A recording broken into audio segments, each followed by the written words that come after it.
Rosslare Europort again, but this time it's not me that's departing for somewhere, it's someone arriving. And who could that be? I'm sure the thumbnail or title of the video didn't give that away, but let's wait for them.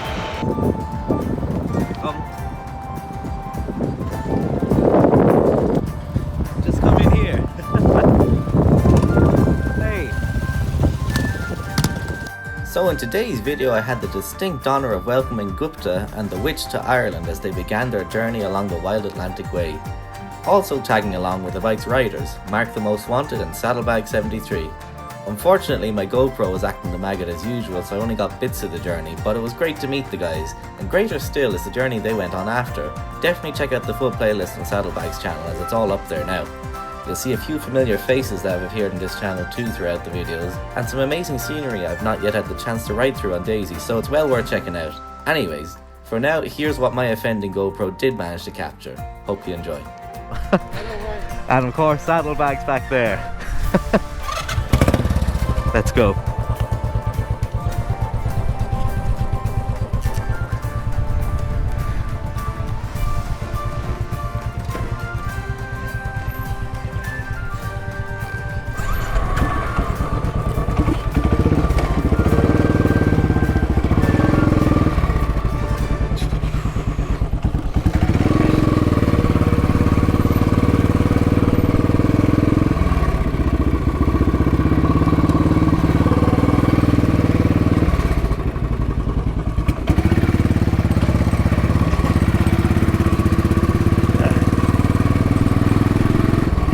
I record the more interesting bits.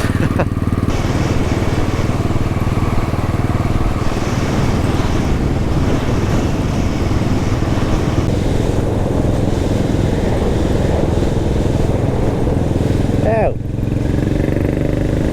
I didn't film most of the ride here because, well, it's journeys we take before on the channel.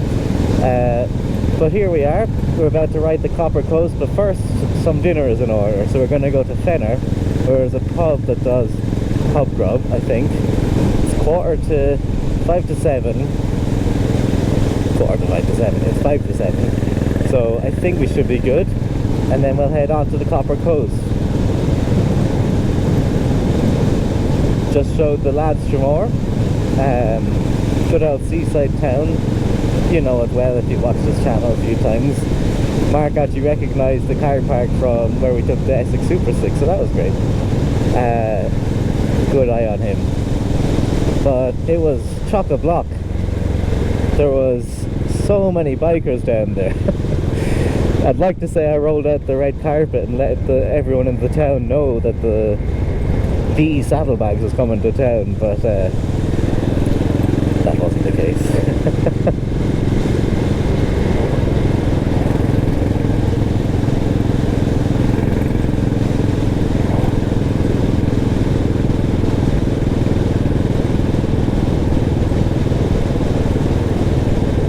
Restaurant is open, pub is open for food. Otherwise, well, I don't know.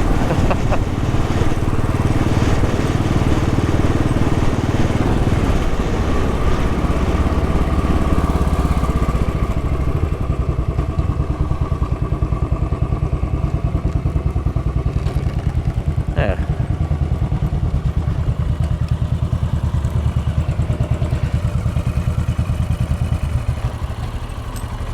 I think they do food here.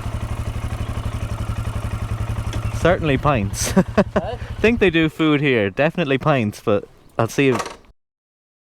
No luck in Fenner, unfortunately. Just drinks were being served, which was very evident.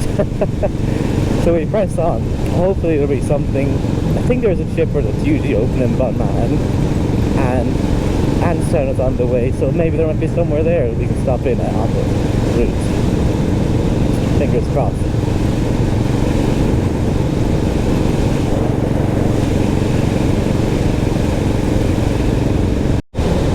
So in my mind, right here would be probably the proper start of the Copper Coast.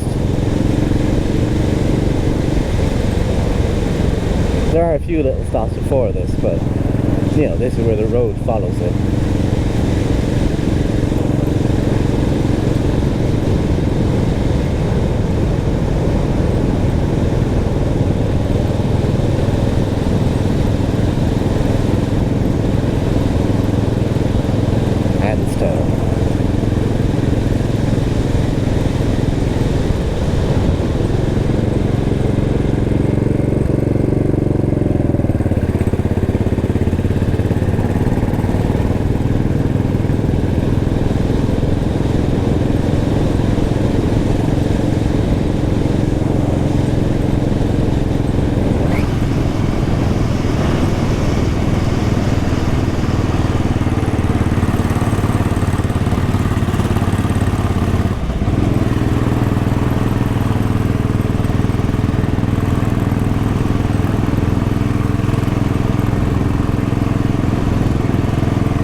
On our way to Bunmahon, or Bunmahon as Saddlebags kept calling it, I had to stop off at Tankardstown Mine to show them around.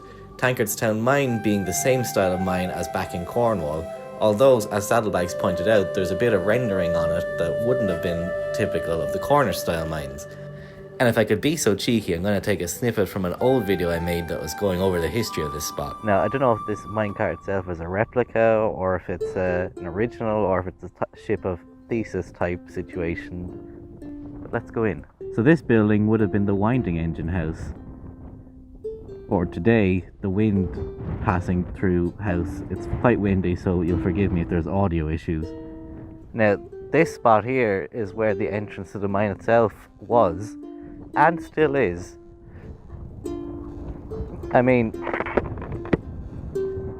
there's a lot of junk in there at the moment, blocking it up, but that's just to dissuade you from going in. It would have been in, about 250 meters down the way, and then you'd have side shafts that they would have excavated into.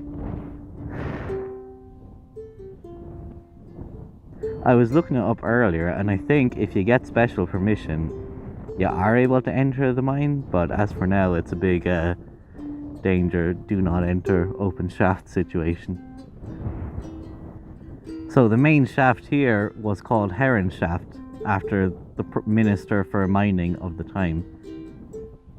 Miners would have used ladders to climb in and out of that hole. There was no elevators or lifts back in those days. And then across the way, well, it doesn't exist anymore, but there was a tram house. So the tramway house was a small steam engine that pulled the carts up and down on the tracks. Over in Cornwall in England, there's lots of signs mentioning it here, but they have a much better preserved 19th century mining complex, and it would have been the same sort of idea as this one, with the winding house, the pump house. I should probably mention what that is. So the pump house itself was actually pumping water from a big steam engine out of the mine and into the sea over there. But if you're ever in Cornwall, they have a museum that you can go into and see the steam engines that are still there. Would probably be worth a visit. What's missing here is the actual wooden construction that would have had all the pulleys and hoist on it and stuff like that. So let me see if I can use my artistic skills to recreate it as it would have been here. Wow, isn't that impressive? I have no idea because I'm on this side of having drawn whatever I drew there, but there you have it. And so after that we made our way to Bunmahon, where we discovered food was not being served today. So I took the lads up to Kill, which, not to kill something, Kill is Irish for church, which is a little town just up the way from Bunmahon, where the finest chipper was still open. And so the lads got me some chips for my trouble, thank you again. And we parted ways, and I've really enjoyed watching their journey going around the Wild Atlantic Way, and it's inspired me to hopefully do a little bit more of that myself. Thanks again, Saddlebags and Mark, it was great to see you, and hopefully I'll journey over to Cornwall and pay you back for the chips. Talk to you in the next one. Bye!